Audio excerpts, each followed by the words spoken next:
Welcome to another edition of the McEnulty Method, where we try to help young adults live better financial lives. I'm joined tonight by financial expert Frank McEnulty. Frank, how you doing? Great, Colin. How are you?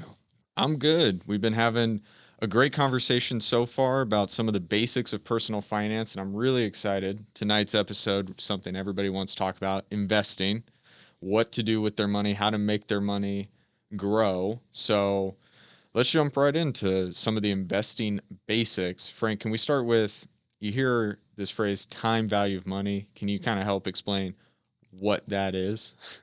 Sure. And it's basically that money grows over time. So let's keep it real simple. You have $100. You put it in the bank in a 5% savings account. At the end of the year, you'll have $105. You leave it there. At the end of the next year, you have $110.25 because now you're earning interest on the interest. And it continues going that way forever. So it's the longer the money sits there, the more valuable it becomes because of what I just hit on, compounding interest. We earn money in the first year from interest, then we earn interest on the interest. And that, it doesn't sound like much. Okay, we earn $5 the first year, second year we earn $5.25. Great.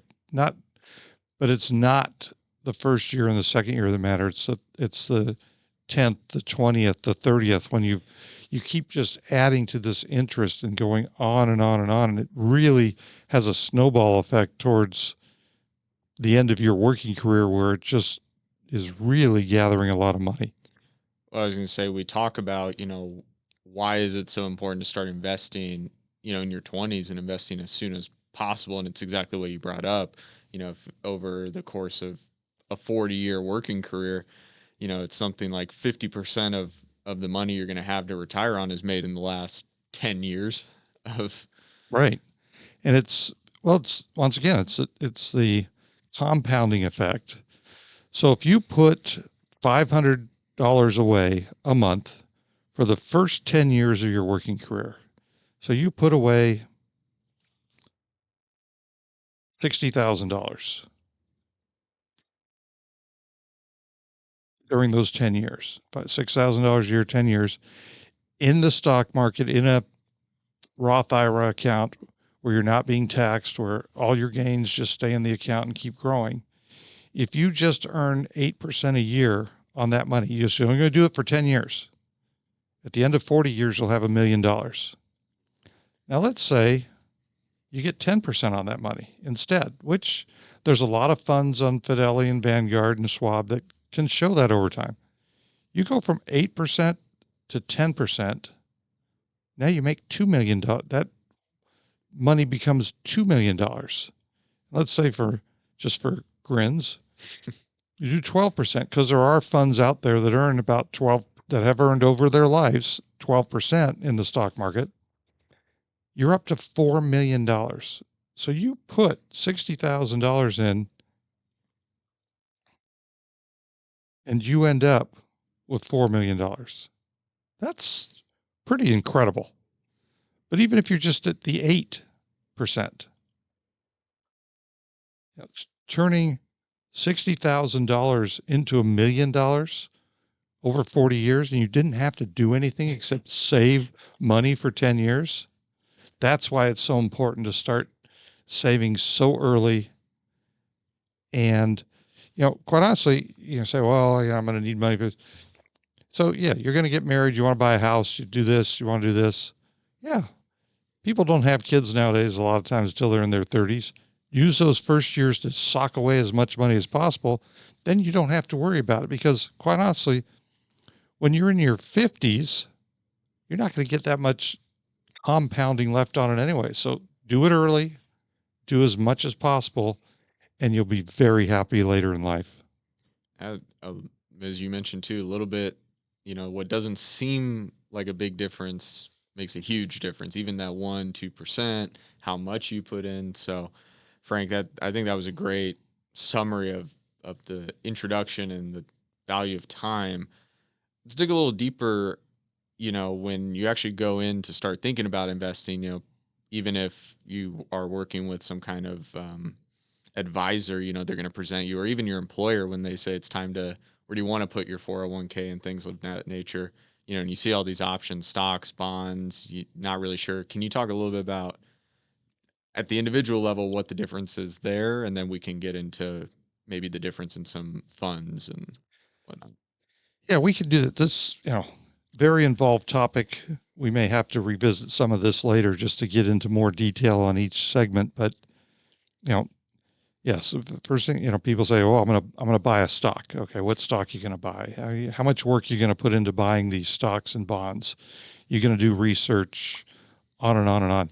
No, you're probably not. Okay, you may hear, somebody you work with go, "Oh, this stock is really great. We should buy it."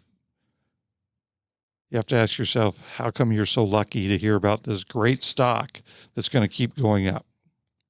It happens now and then, but a lot of times it doesn't. By the time you hear about it, it's gotten the vast majority of its growth out, which is why, and then you're stuck, maybe have half your money in one stock and you never know what's going to happen, you know? And so then there's mutual funds, ETFs, index funds, and these are all put together by the big investment houses. And, everybody that listens to this know I've always, I'll mention Vanguard and Fidelity in the same breath because they have low fees. They're not trying to take all of your money for themselves, leave more of your money to earn. But it's really in its simplest form. So say you believe in the Dow 30, the Dow Industrials, the 30 stocks that make up the Dow Jones Industrial Average. Well, you probably don't have enough money to buy those 30 stocks. But what you can do is you can buy a fund that mirrors those 30 stocks. So you don't have to have enough money to buy one share of each of those stocks to start with. You just put your money in, you get a little piece of it, and it grows with the stock market. Same with, there's S&P 500 funds, ETFs that just mirror the stock market. What you're really looking for, and all the information's on these companies' websites, you look at their history and say, okay, how much have they earned since inception? Depending on how the market's doing, if you look for the last 3 years, it's like, okay, everything's done great.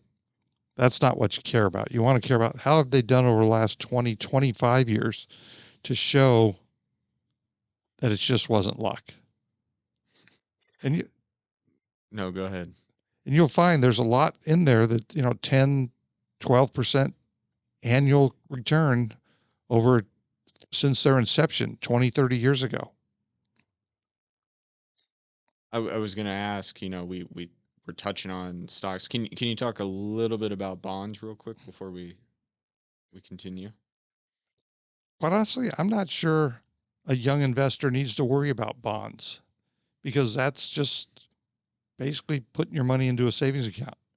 Yeah. Now there are fancy bonds called convertible where you buy it and if the stock goes up, you can convert the bond into stock and this, that, and the other thing.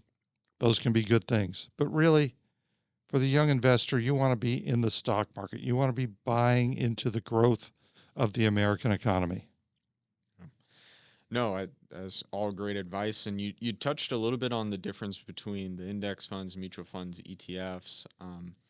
If you were a first time investor, and I like that you mentioned, going online, seeing what the returns have been, um, because generally, I think in today's world, especially young investors, if you're going to do a set it and forget it, you're not investing in individual stocks anymore. You're not a stock picker. Usually, you are investing in a fund.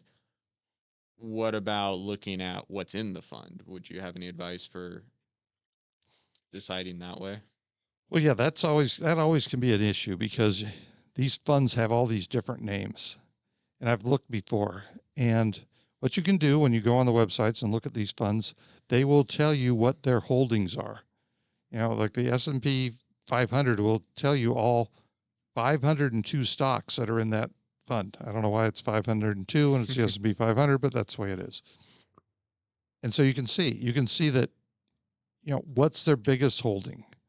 Because like stocks like Nvidia, Microsoft, um, Apple. Apple. They're a big part of the S&P 500.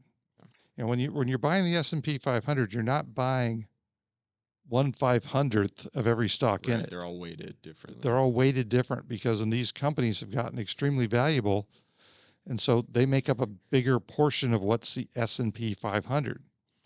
And so you could buy one stock that's the S&P 500 growth fund or something, and you get another one that's completely different, but still you go into the website and you look and you can see that, well, their top holdings are this fund is NVIDIA, this fund's Apple, this fund's Microsoft, this fund's, you know, on and on and on. And then you look at the other fund and it's like, oh, wait, their top holdings are NVIDIA, Apple, Microsoft, because they're so big. And so because you're thinking, oh, I need to diversify. I can't put all my money into one fund. But all you're doing is putting into multiple funds They really are the that same. are really the same thing. They just Yeah. have a different name. So that's something you really need to look at before you jump in. It's important. Well, another topic we could spend an hour on, we talked about the different types of funds to invest, but let's talk a little bit about the accounts. So, you mentioned a couple places like Vanguard where you could open a retirement account. Can you just maybe summarize that a little bit about a good place to open an account? And then, there's all kinds of different types of accounts you can have to start investing your money. Maybe which ones you think um, a young investor should start with. Well, as as we talk, I like Fidelity. They're a big company. They're a huge company. They've been around forever. They've built their reputation on having good funds that have low costs. So they're not taking a lot of your money when you're investing. Vanguard's the same way. Schwab is also the same way. All online firms that have good funds, low costs. Your bank's going to try to convince you to invest with them. Don't do it. I'll just their costs are going to be a lot higher. I don't believe Robinhood has access to these types of funds. They don't have their own funds. They're more of a market maker. They're more of a market maker. So Yeah. that's why I don't talk about Robinhood, although a lot of people probably have their accounts. And you probably can buy the Vanguard growth, their large growth fund through Robinhood. You just have to go to the Vanguard website, look up what it is, and so I believe the symbol is VUG, but don't count me on it, VUG. But and then you can buy the the fund through Robinhood and things like that. So good places to invest. Big name companies. Types of accounts. Well, a Roth IRA. The Roth IRA is the greatest investment fund created in my lifetime. At first, it was the IRA, which is what basically my generation has, and then they came up with this Roth IRA, which the difference is you don't get to deduct the money you put into the Roth IRA, whereas you do get to deduct what you put in the regular IRA. But the really big difference is they both they both accrue interest and earnings tax free, but the huge difference is when you go to take the money out. Right. Because the Roth IRA, whatever in there, comes out tax free. Whereas a regular IRA, the money is taxed as regular income when it comes out. So you could have $1 million worth of capital gains in there, but you're gonna get taxed as regular income. It's just the way they're set up. And then obviously, if you have an employer who matches any money into their 401k, you need to immediately sign up to have withdrawn out of your paycheck every pay period the maximum amount that they will match, because that's free money. So it's like if your employer will match $100 a paycheck into your 401k, what I'm saying is you take $100 of your money, the employer puts in $100 of their money. Well, you just earned 100% on that investment. And and it makes a huge difference down the road. So those are the two things you really need to do. And I think, quite honestly, I think that's enough for investing at a young age. Now, let's be realistic. You're not going to have tens of thousands of dollars a Right. month I to was put gonna away. say when you think about you're taking some out for the 401k, and then I think the limit now is 7,500 for the Roth IRA. That's you can put 75 to 8 grand away a year as an early investor. You're doing You're doing pretty great. good. You're going to have that $1 million without thinking about it when you're 40. No, absolutely. Um, Quickly before we get into our student sit down, did you want to touch at all on, you've talked a little bit about diversification. Um, can you touch on that a little bit more? And then also, when you were giving your example earlier, different percentages, maybe just mentioning that, if you're going to go for an 8 versus a 12%, there is usually some added risk there that you're going to have to deal with. Yeah, there is usually more risk with more reward. Hmm. Um, and I think we talked about it before. You want to be boring. Right. Just get a good solid 8 to 10%. It'll be up some years, it'll be down some years, but don't go crazy. Yeah, don't look up the funds. Okay, I'm gonna what's done the greatest return in the last 3 years. Well, it could be a period when that segment that it follows is just blowing up. So like AI.